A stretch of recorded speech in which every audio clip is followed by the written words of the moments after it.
நான் சரி ஒரு 2-3 பெண்களை பற்றி மட்டும் பேசுகிறேன். நமக்கு எல்லாரும் தெரிஞ்சிருக்கோம் அன்னை தெரசா. அவங்க வந்து அன்புக்கு இலக்கணமாக அவங்கள சொல்லுவாங்க. ஏன்னா அவங்க ரொம்ப அன்புள்ளவங்க. அமெரிக்கா தேசத்துலேருந்து வந்து திரும்ப எல்லா தொழு வியாதிகள் எல்லாமே பார்த்து அவர் மனசு உடைஞ்சி அவங்களுடைய குறைகள் எல்லாம் தன் குறையாக எடுத்துக்கிட்டு அவங்களுக்கு தனியாக ஒரு தொண்டு நிறுவனம் ஆரம்பித்து தொழு வியாதிகளுக்கு தனியாக, அப்புறம் அநாத குழந்தைகளுக்கு தனியாக, அப்படி ஒவ்வொரு நிறுவனமாக அவங்க ஆரம்பித்து நிறைய மக்களை அரவணைச்சி பாதுகாத்து கொண்டு வந்துட்டு இருந்தாங்க. அப்போ அவங்க தொண்டு நிறுவனத்துக்கு தனியான முறையில் அவங்களால செய்ய முடியாதனாலும் மற்றவங்ககிட்ட என்ன செய்தாங்கன்னா டொனேஷன் மூலயமா அவங்க தொண்டு நிறுவனங்கள் நடத்திட்டு இருந்தாங்க.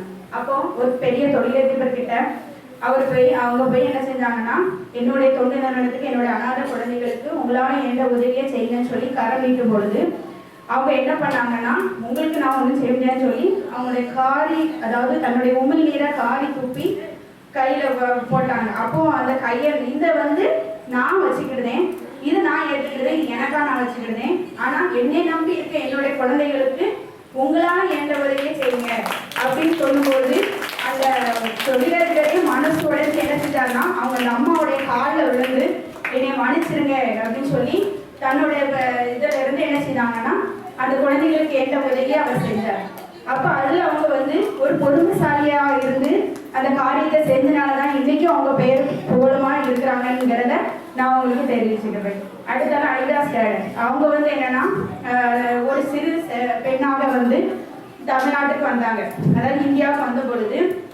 அப்போ அந்த காலத்தில் ஆண்கள் மருத்துவரை யாருமே ஏற்றுக்கிட மாட்டாங்க. ஏன்னா பெண்கள் பெண்ணோட இதில் தான் இதாக இருக்கணும், ஆண்களை பிரசவம் பார்க்கக்கூடாது, பெண்கள் தான் பிரசவம் பார்க்கணும்னு சொல்லி அந்த காலத்தில் ஆண் மருத்துவரை ஏற்றுக்கொள்ள மாட்டாங்க. அப்போ ஐடாஸ் கேடருடைய அப்பா மருத்துவர்.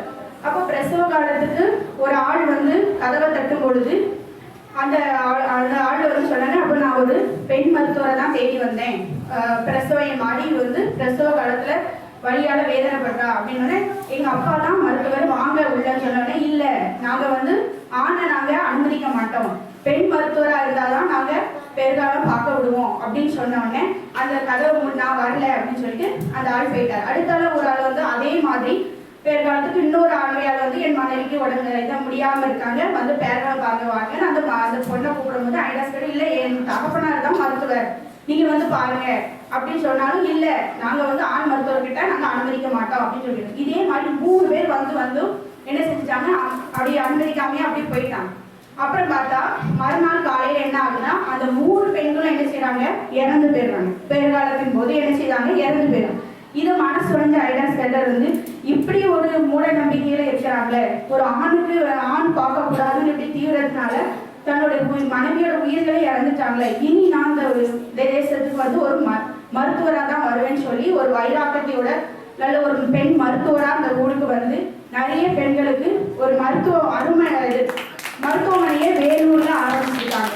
இப்போ கூட அவங்க பேரும் போகலும் அங்கே பேசிக்கிட்டு தான் இருக்காங்க. அந்த அளவுக்கு பெருமை மிக்கவங்க தான் ஐடாஸ் கேடர். சரி, இது இவங்க மூலயமா நிறைய நீங்கள் தெரிஞ்சுக்கலாம். அன்னை தெரசா மாதிரி அன்பாகவும் அதே மாதிரி பொறுமையாகவும் இருக்கணும். ஐடாஸ் கேடர் மாதிரி ஒரு லட்சியத்தோட நீங்கள் என்ன செய்யணும்னா படிக்கணும்.